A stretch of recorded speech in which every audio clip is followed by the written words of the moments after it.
नमस्कार।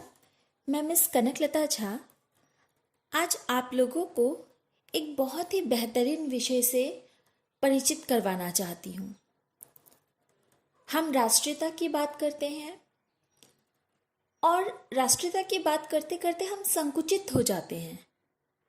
उस संकुचित मनोवृत्ति से ऊपर उठकर आज जो विषय मैंने आप लोगों के लिए चुना है, जो निबंध आज आप लोगों को पढ़ाना चाहती हूँ, वह है राष्ट्रीय एकता क्यों आवश्यक है।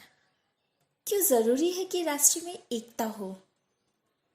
आज राष्ट्रीय एकता के संदर्भ में देश की क्या अवस्था है। राष्ट्रीय एकता की रक्षा के लिए हमें क्या करना चाहिए। ये सारे प्रश्नों के उत्तर आज हम इस निबंध में ढूंढेंगे और समझेंगे। किसी उद्देश्य की प्राप्ति के लिए बहुत से लोगों का मिलकर कार्य करना संगठन कहलाता है। संगठन ही सभी शक्तियों की जड़ है। एकता के बल पर ही अनेक राष्ट्रों का निर्माण हुआ है। एकता एक महान शक्ति है। हम एकत्रित होकर बहुत सारे कार्यों को कर सकते हैं, बहुत सारे कार्यों को आगे की ओर बढ़ा सकते हैं। इसी के बल पर छोटे से छोटा व्यक्ति भी अपना कार्य पूर्ण कर लेता है। जिस परिवार में एकता होती है वहां सदा सुख समृद्धि एवं शांति रहती है।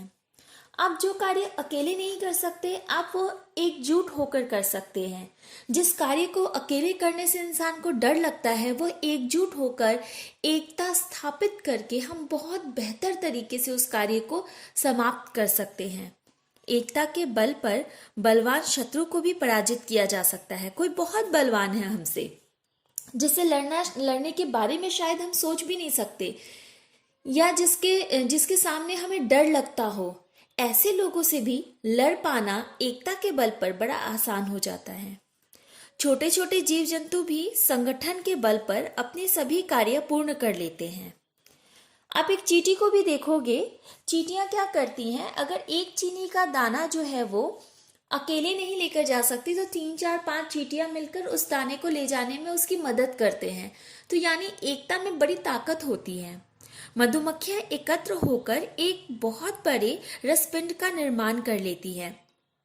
अकेले एक मधुमक्खी शहद का एक उतना बड़ा संभार नहीं संभाल सकती। बहुत सारी मधुमक्खियां मिलकर उस शहद का निर्माण करती है जो हम और आप दोनों उसका स्वाद चखते हैं।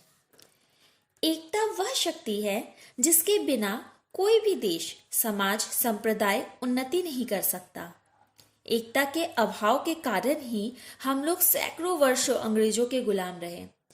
कहीं एक समय में एक जगह युद्ध आरंभ होता था तो कहीं दूसरी जगह में दूसरे वक्त में युद्ध आरंभ होता था। इससे अंग्रेजों को हमारे ऊपर अत्याचार करने का और षड्यंत्र बनाने का बहुत अच्छा मौका मिल जाता था। अगर एक साथ हर जगह पर युद्ध हो तो उनको सोचने और समझने की उनकी शक्ति खत्म हो जाती। लेकिन हम एक नहीं थे, हमारे अंदर एकता का अभाव था, जिसके कारण सैकड़ों वर्षों तक हम अंग्रेजों के गुलाम बने रहे। हमारी कमजोरी का फायदा उठाए हुए उन्होंने मनमाने अत्याचार किए और भारत की संस्कृति पर कुठाराघात किया। हम परातंत्र की बेड़ियों में इस प्रकार जकड़ गए कि उनसे मुक्ति की कल्पना ही संदिग्ध प्रतीत होने लगी।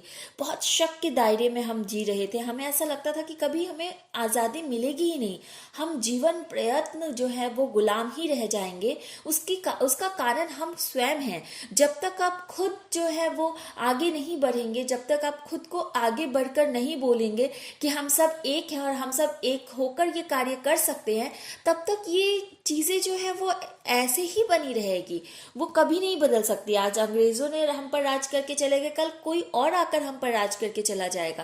कहते हैं ना, परिवार में भी भाई एक दूसरे से लड़ते रहते हैं, माता पिता एक दूसरे से लड़ते रहते हैं, लेकिन यदि अगर हम एकजुट हो जाते हैं तो कोई बाहर वाला उस बीच में हमारे घर के मामलों में पड़ ही नहीं पाएगा, बोल ही नहीं पाएगा। भारत भी एक उसी प्रकार एक परिवार है। अगर भारत के सभी लोग एकजुट होकर आगे बढ़े तो मुझे नहीं लगता आने वाले दिनों में कभी भी कोई भी हमारे ऊपर इस तरह के अत्याचार कर पाएगा।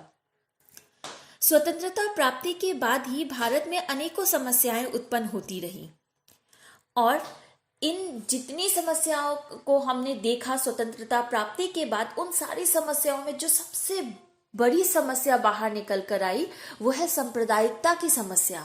संप्रदाय को लेकर लड़ना, संप्रदाय को लेकर आगे बढ़ना, अपने संप्रदाय को ऊपर उठाना और दूसरे के संप्रदाय को नीचे कर देना, ये एक ऐसी समस्या हमारे सामने स्वतंत्रता प्राप्ति के बाद उभर कर आई जिसकी परिकल्पना हमने की ही नहीं थी जब तक हम गुलाम थे, क्योंकि हम तो एकता के बल पर आगे बढ़ रहे थे। तो उसी सांप्रदायिकता की बात हम आगे आप लोग को बताएंगे।